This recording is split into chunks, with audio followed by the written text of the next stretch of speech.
এটি জয়পুরহাট আক্কেলপুর মহাসড়ক। সড়কটিতে প্রায় 4 কিলোমিটার পাথর দিয়ে চলছে পিচ ঢালাই সংস্কার কাজ। এরই মধ্যে চলমান কাজের মধ্যে উঠে যাচ্ছে পিচ ঢালাই। সেই ঢালাইয়ে উঠে যাওয়া পাথর এভাবে ঝাড়ু দিয়ে পরিষ্কার করছেন ঠিকাদারের লোকজন। শুধু এই সড়কই না, জেলা জুড়ে বিভিন্ন স্থানে প্রায় 20 কিলোমিটার মহাসড়কের একই অবস্থা।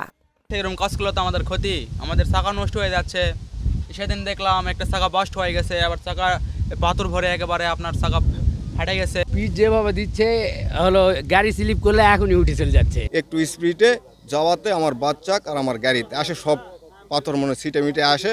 বাচ্চার চোখ মুখে লাগিয়েছে, আমার গাড়িতে লাগিয়েছে। আমার হেলমেট ছিল দেখে আমার চোখে মুখে লাগে নাই। নিম্নমানের সামগ্রী দিয়ে কাজ করায় যানবাহন চলাচলের সময় চাকার সঙ্গে ও পায়ের সাথে উঠে যাচ্ছে পিচ পাথর, ঘটছে দুর্ঘটনা।